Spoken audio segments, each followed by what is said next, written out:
Morning, escape the final day of the conference, and with me is one of the VidCode members who is a sponsor of the Hackathon, and with me is Leandra Tejador. Hello. And Leandra, thanks for joining me this early in the morning. We're here at the Coffee EDU social media kiosk here. So first question, Leandra, is tell me a little bit about your company, VidCode. Yeah, of course. So VidCodes was one of the sponsors of the Hackathon this year. Oh my God, sorry, my voice is a mess. So VidCode was one of the sponsors of the Hackathon this year.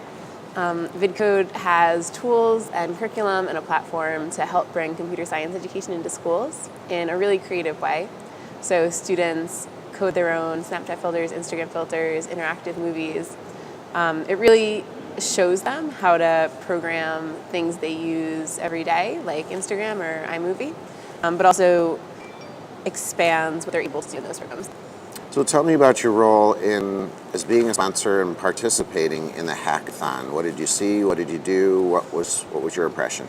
Yeah, I thought the Hackathon was amazing. I was really excited to come and be kind of an advisor as well as just volunteer. I love volunteering at hackathons, but I rarely get to do it for adults. Most hackathons I join or volunteer at are usually for kids.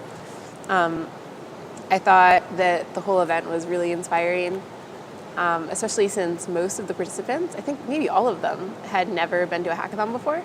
But they were so creative, and the way that they came up with their initial ideas was really organic and really cool. And I think there was just going to be one team, but part of my role as a hackathon advisor was to encourage multiple groups, which ended up being really amazing. So what do you think about the hackathon process in general, and how does that kind of relate to real-world work or collaborative enterprises? Yeah. So usually at a hackathon, you start with an idea, and by the end, you have some kind of prototype, some kind of project.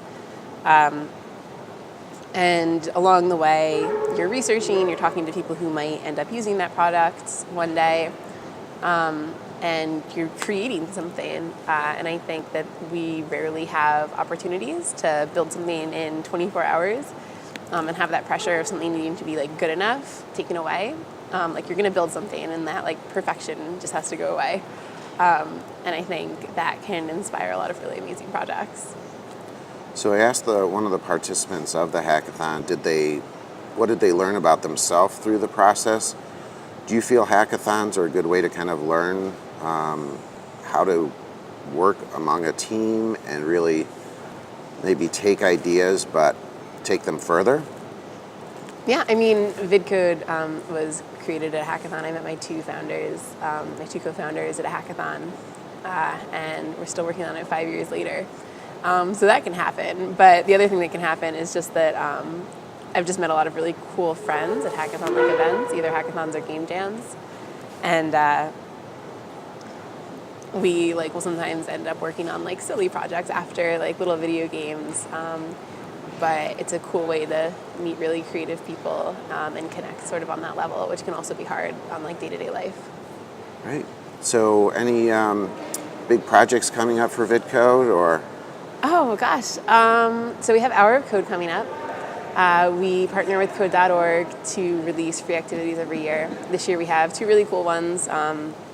We have Plastic Pollution PSA, which is it's a lot of emojis, it's really fun, and we have Design a Typeface. So I'm really excited about both of those. I love Hour of Code every year. It's just there's so much energy around it, and I'm really glad we get to be part of it. Great. Well, thank you so much, and we'll see you again next year. Sounds great. Thanks, Cindy. Cool. Thanks. No problem.